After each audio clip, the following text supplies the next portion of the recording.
अस्सलामुअलैकुम वरहमतुल्लाहि वबरकातुहू। मेरे प्यारे स्टूडेंट, कैसे हैं आप तमाम हजरात। उम्मीद करता हूँ कि आप तमाम हजरात खैर व आफ़ियत से होंगे।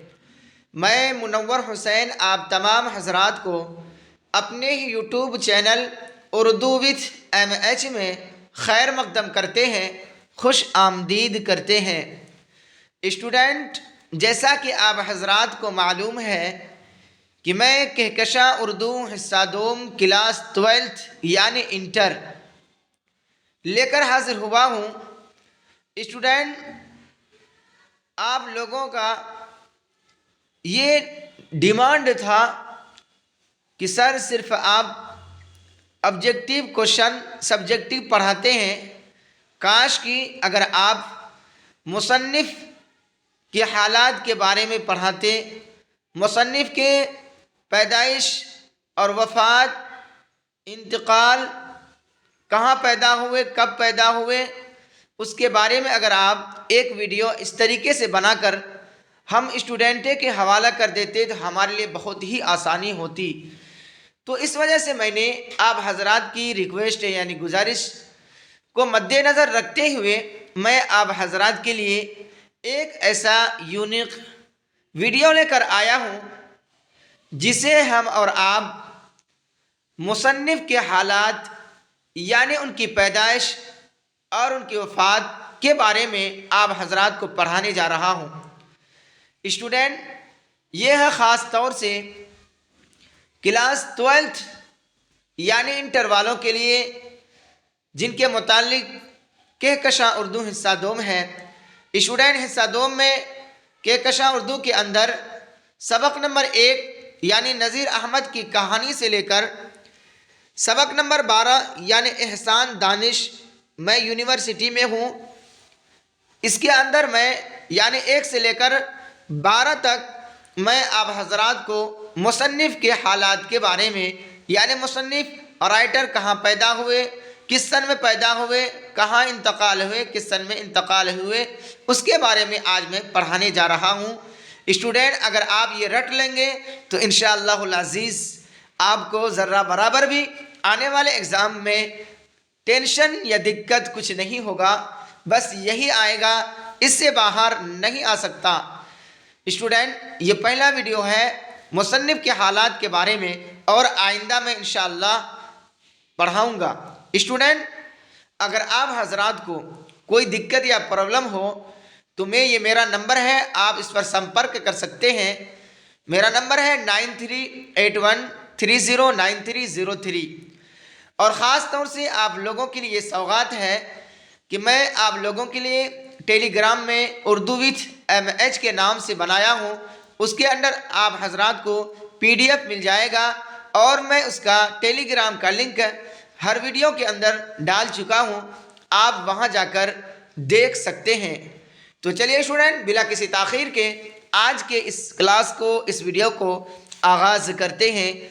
कोई लग़ज़िश न हो जाए इलाही इससे डरता हूँ, कोई लग़ज़िश न हो जाए इलाही इससे डरता हूँ, भरोसे पर तेरे इस काम का आगाज़ करता हूँ। तो चलिए स्टूडेंट, सवाल नंबर 1 इसमें पूछा गया है नज़ीर अहमद की कहानी के मुसन्निफ़ यानी राइटर कौन है। ऑप्शन ए है नज़ीर अहमद, ऑप्शन बी है फ़रहतुल्लाह बेग, ऑप्शन सी है रशीद अहमद सिद्दीकी, ऑप्शन डी है मौलवी अब्दुल हक। तो स्टूडेंट, आपका सही ऑप्शन होगा बी यानी नज़ीर अहमद की कहानी के मुसन्निफ़ लेखक यानी राइटर हैं फ़रहतुल्लाह बेग, यानी ऑप्शन बी आपका यहाँ सही हो जाएगा। स्टूडेंट, आगे चलते हैं। सवाल नंबर 2 में पूछा गया है मिर्ज़ा फ़रहतुल्लाह बेग की पैदाइश कब हुई। ऑप्शन ए है सन 1881, ऑप्शन बी है सन 1885, ऑप्शन सी है सन 1886, ऑप्शन डी है सन 1887। तो स्टूडेंट, आपका सही ऑप्शन होगा बी यानी मिर्ज़ा फ़रहतुल्लाह बेग की पैदाइश सन 1885 ईस्वी में हुई, यानी ऑप्शन बी आपका यहाँ सही हो जाएगा। स्टूडेंट, आगे चलते हैं। सवाल नंबर 3 में पूछा गया है मिर्ज़ा फ़रहतुल्लाह बेग की पैदाइश कहाँ हुई। ऑप्शन ए है दिल्ली, ऑप्शन बी है हैदराबाद, ऑप्शन सी है सहारनपुर, ऑप्शन डी है इलाहाबाद। तो स्टूडेंट आपका सही ऑप्शन होगा ए, यानी मिर्ज़ा फरहतुल्लाह बेग की पैदाइश दिल्ली में हुई, यानी ऑप्शन ए आपका यहाँ सही हो जाएगा। स्टूडेंट आगे चलते हैं। सवाल नंबर 4 में पूछा गया है मिर्ज़ा फरहतुल्लाह बेग की वफ़ात यानी इंतकाल कब हुई। ऑप्शन ए है सन 1945, ऑप्शन बी है सन 1947, ऑप्शन सी है सन 1948, ऑप्शन डी है सन 1950। तो स्टूडेंट आपका सही ऑप्शन होगा बी, यानी मिर्ज़ा फरहतुल्लाह बेग की वफ़ात सन 1947 ईस्वी में हुई, यानी ऑप्शन बी आपका यहाँ सही हो जाएगा। स्टूडेंट आगे चलते हैं। सवाल नंबर 5 में पूछा गया है मिट्टी का तेल किसका मजमून है। ऑप्शन ए है ख्वाजा हसन नज़ामी, ऑप्शन बी है वज़ीर आगा, ऑप्शन सी है शफी जावेद, ऑप्शन डी है अहमद जमाल पाशा। तो स्टूडेंट आपका सही ऑप्शन होगा ए, यानी मिट्टी का तेल ख्वाजा हसन नज़ामी का मजमून है, यानी ऑप्शन ए आपका यहाँ सही हो जाएगा। स्टूडेंट आगे चलते हैं। सवाल नंबर 6 में पूछा गया है ख्वाजा हसन नज़ामी की पैदाइश कहाँ हुई। ऑप्शन ए है दिल्ली, ऑप्शन बी है लखनऊ, ऑप्शन सी है हैदराबाद, ऑप्शन डी है इलाहाबाद। तो स्टूडेंट आपका सही ऑप्शन होगा ए, यानी ख्वाजा हसन नज़ामी की पैदाइश दिल्ली में हुई, यानी ऑप्शन ए आपका यहाँ सही हो जाएगा। स्टूडेंट आगे चलते हैं। सवाल नंबर 7 में पूछा गया है ख्वाजा हसन नज़ामी की पैदाइश कब हुई। ऑप्शन ए है सन 1877, ऑप्शन बी है सन 1878, ऑप्शन सी है सन 1879, ऑप्शन डी है सन 1880। तो स्टूडेंट आपका सही ऑप्शन होगा बी, यानी ख्वाजा हसन नज़ामी की पैदाइश सन 1878 ईस्वी में हुई, यानी ऑप्शन बी आपका यहाँ सही हो जाएगा। स्टूडेंट आगे चलते हैं। सवाल नंबर 8 में पूछा गया है ख्वाजा हसन नज़ामी की वफ़ात कब हुई, यानी इंतकाल कब हुई। ऑप्शन ए है सन 1955, ऑप्शन बी है सन 1956, ऑप्शन सी है सन 1957, ऑप्शन डी है सन 1954। तो स्टूडेंट आपका सही ऑप्शन होगा ए, यानी ख्वाजा हसन नज़ामी की वफ़ात यानी इंतकाल सन 1955 ईस्वी में हुई, यानी ऑप्शन ए आपका यहाँ सही हो जाएगा। स्टूडेंट आगे चलते हैं। सवाल नंबर 9 में पूछा गया है बाज़ पुराने लफ्ज़ों की नई तहक़ीक़ किसका मजमून है। ऑप्शन ए है सैयद सुलेमान नदवी, ऑप्शन बी है अल्ताफ़ हुसैन हाली, ऑप्शन बी है सी है ख्वाजा हसन नज़ामी, ऑप्शन डी है मीर अमन। तो स्टूडेंट आपका सही ऑप्शन होगा ए, यानी बाज़ पुराने लफ्ज़ों की नई तहक़ीक़ सैयद सुलेमान नदवी का मजमून है, यानी ऑप्शन ए आपका यहाँ सही हो जाएगा। स्टूडेंट आगे चलते हैं। सवाल नंबर 10 में पूछा गया है सैयद सुलेमान नदवी की जाए पैदाइश, यानी जाए के माने होता है जगह के, यानी पैदाइश की जगह कहाँ है। ऑप्शन ए है लखनऊ, ऑप्शन बी है दसना, ऑप्शन सी है कराची, ऑप्शन डी है पटना। तो स्टूडेंट आपका सही ऑप्शन होगा बी, यानी सैयद सुलेमान नदवी की जाए पैदाइश दसना है, यानी दसना ज़िला आपका दसना नालंदा डिस्ट्रिक्ट में पड़ता है, नालंदा ज़िला में पड़ता है, वह नालंदा ज़िला आपके बिहार में है, यानी ऑप्शन बी आपका यहाँ सही हो जाएगा। स्टूडेंट आगे चलते हैं। सवाल नंबर 11 में पूछा गया है सैयद सुलेमान नदवी की पैदाइश कब हुई। ऑप्शन ए है सन 1884, ऑप्शन बी है सन 1885, ऑप्शन सी है सन 1886, ऑप्शन डी है सन 1887। तो स्टूडेंट आपका सही ऑप्शन होगा ए, यानी सैयद सुलेमान नदवी की पैदाइश सन 1884 ईस्वी में हुई, यानी ऑप्शन ए आपका यहाँ सही हो जाएगा। स्टूडेंट आगे चलते हैं। सवाल नंबर 12 में पूछा गया है सैयद सुलेमान नदवी की वफ़ात कब हुई। ऑप्शन ए है सन 1953, ऑप्शन बी है सन 1951, ऑप्शन सी है सन 1958, ऑप्शन डी है सन 1960। तो स्टूडेंट आपका सही ऑप्शन होगा ए, यानी सैयद सुलेमान नदवी की वफात यानी इंतकाल सन 1953 ईस्वी में हुई, यानी ऑप्शन ए आपका यहाँ सही हो जाएगा। स्टूडेंट आगे चलते हैं। सवाल नंबर 13 में पूछा गया है, वजीर आगा का कौन सा मजमून आपके निसाब में शामिल है? स्टूडेंट ऑप्शन ए है इशारिया क्या है, ऑप्शन बी है इनमें से कोई नहीं, ऑप्शन सी है इंशाइया क्या है, ऑप्शन डी है तनकीद क्या है। तो स्टूडेंट आपका सही ऑप्शन होगा सी, यानी वजीर आगा का इंशाइया क्या है मजमून आपके निसाब में शामिल है, यानी ऑप्शन सी आपका यहाँ सही हो जाएगा। स्टूडेंट आगे चलते हैं। सवाल नंबर 14 में पूछा गया है, वजीर आगा की पैदाइश कब हुई? ऑप्शन ए है सन 1922, ऑप्शन बी है सन 1921, ऑप्शन सी है सन 1924, ऑप्शन डी है सन 1925। तो स्टूडेंट आपका सही ऑप्शन होगा ए, यानी वजीर आगा की पैदाइश सन 1922 ईस्वी में हुई, यानी ऑप्शन ए आपका यहाँ सही हो जाएगा। स्टूडेंट आगे चलते हैं। सवाल नंबर 15 में पूछा गया है, वजीर आगा की पैदाइश कहाँ हुई? ऑप्शन ए है हिंदुस्तान में, ऑप्शन बी है पाकिस्तान में, ऑप्शन सी है बांग्लादेश में, ऑप्शन डी है अफगानिस्तान में। तो स्टूडेंट आपका सही ऑप्शन होगा बी, यानी वजीर आगा की पैदाइश पाकिस्तान में हुई, यानी ऑप्शन बी आपका यहाँ सही हो जाएगा। स्टूडेंट आगे चलते हैं। सवाल नंबर 16 में पूछा गया है, वजीर आगा की वफात यानी इंतकाल कब हुई? ऑप्शन ए है सन 1980, ऑप्शन बी है सन 1982, ऑप्शन सी है सन 1985, ऑप्शन डी है इनमें कोई नहीं। तो स्टूडेंट आपका सही ऑप्शन होगा डी, यानी वजीर आगा की वफात कब हुई इनमें से, यानी ये तीनों ऑप्शन में से कोई नहीं है, यानी ऑप्शन डी आपका यहाँ सही हो जाएगा। स्टूडेंट आगे चलते हैं।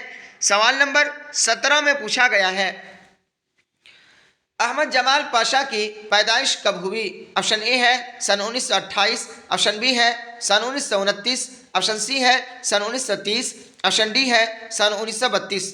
तो स्टूडेंट आपका सही ऑप्शन होगा बी, यानी अहमद जमाल पाशा की पैदाइश सन 1929 ईस्वी में हुई, यानी ऑप्शन बी आपका यहाँ सही हो जाएगा। स्टूडेंट आगे चलते हैं। सवाल नंबर 18 में पूछा गया है, अहमद जमाल पाशा की वफात कब हुई? ऑप्शन ए है सन 1985, ऑप्शन बी है सन 1986, ऑप्शन सी है सन 1987, ऑप्शन डी है सन 1988। तो स्टूडेंट आपका सही ऑप्शन होगा सी, यानी अहमद जमाल पाशा की वफात यानी इंतकाल सन 1987 ईस्वी में हुई, यानी ऑप्शन सी आपका यहाँ सही हो जाएगा। स्टूडेंट आगे चलते हैं। सवाल नंबर 19 में पूछा गया है, अहमद जमाल पाशा की पैदाइश कहाँ हुई?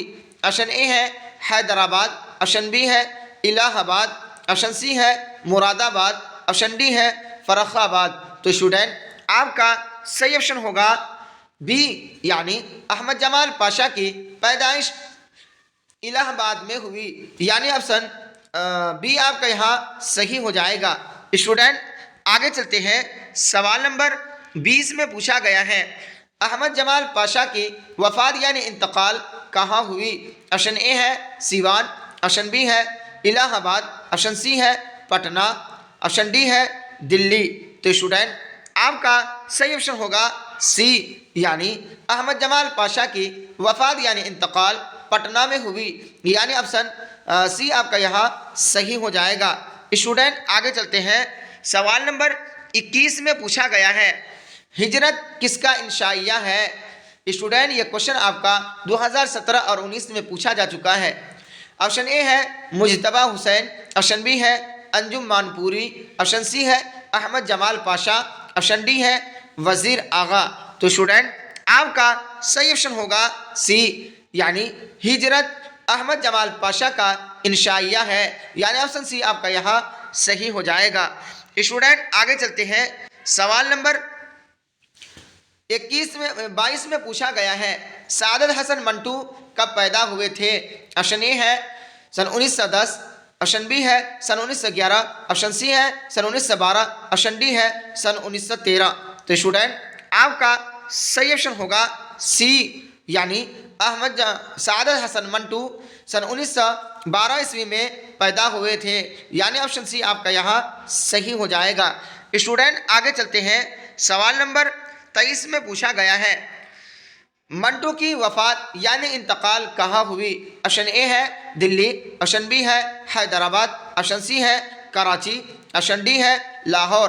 तो स्टूडेंट आपका सही ऑप्शन होगा ए, यानी मंटू की वफात यानी इंतकाल दिल्ली में हुई, यानी ऑप्शन ए आपका यहाँ सही हो जाएगा।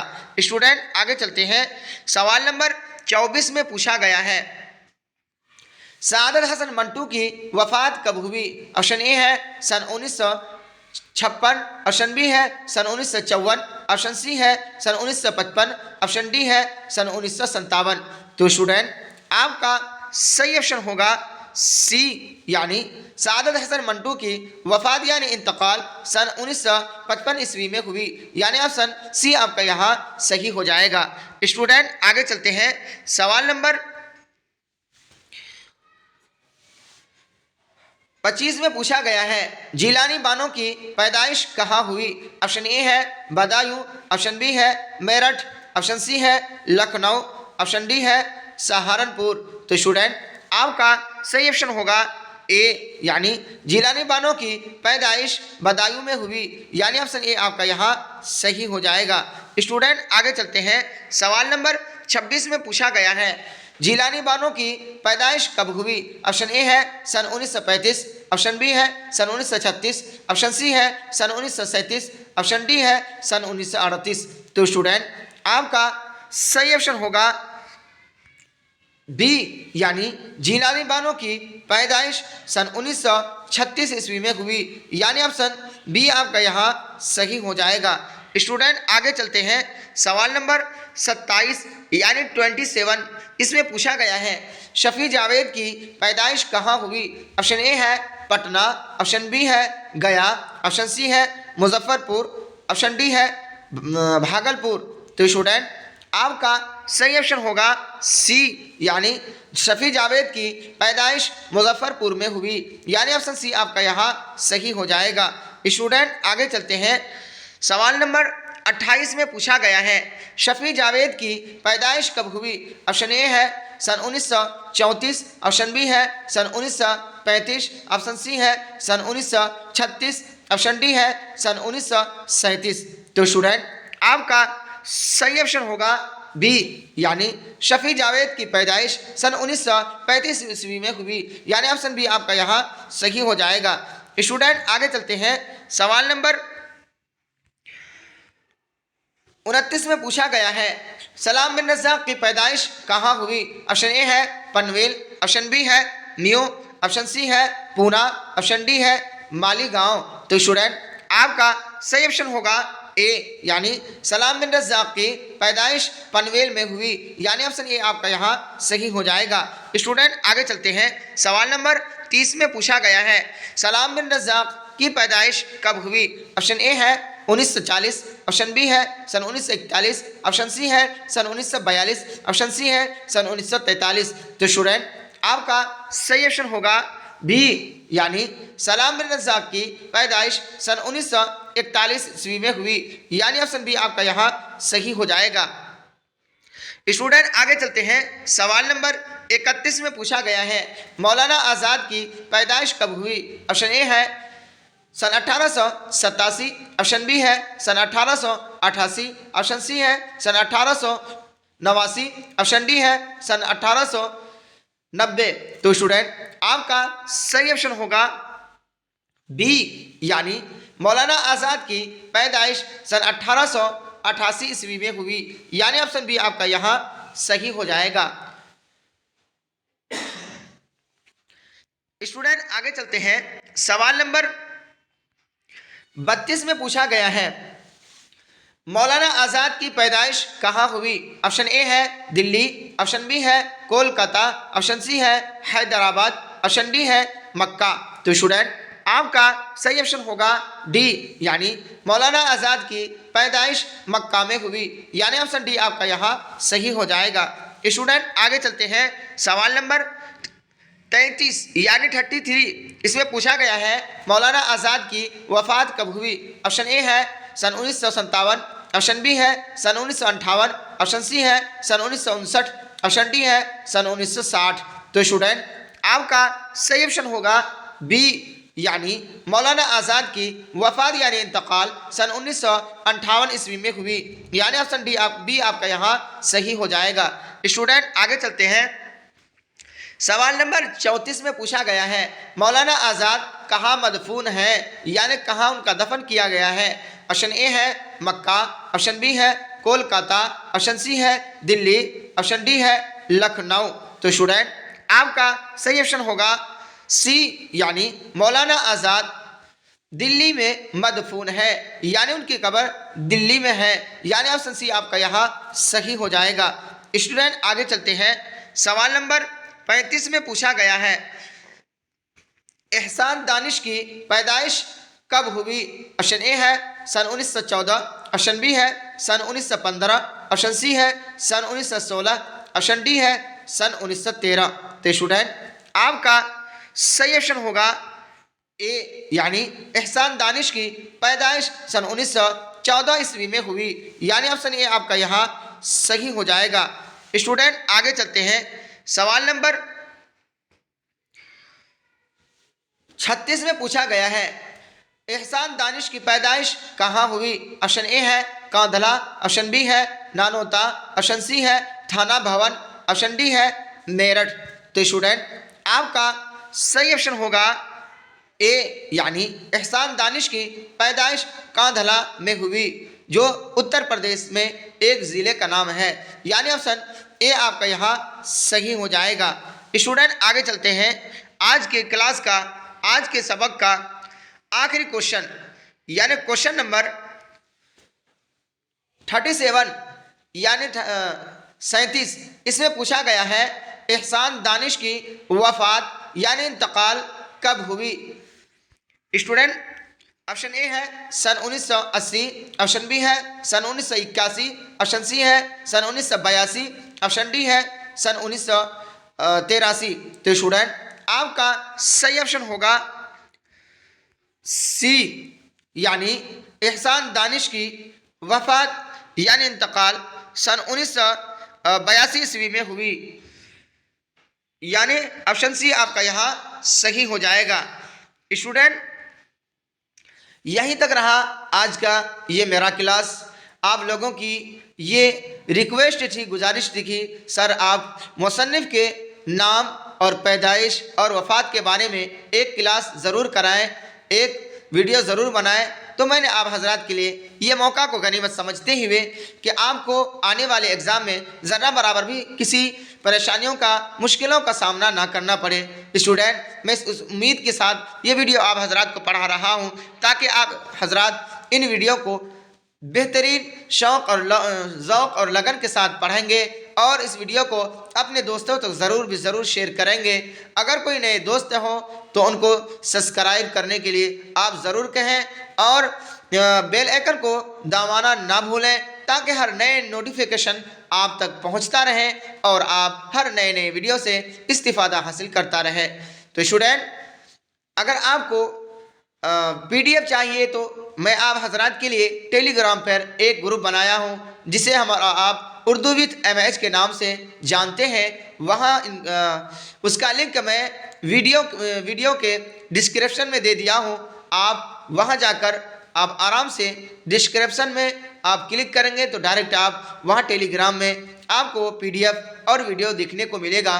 तो चलिए स्टूडेंट बिला किसी ताखिर के यहीं तक रहा आज का ये मेरा क्लास। फिर मिलेंगे इंशाअल्लाह अगले वीडियो में।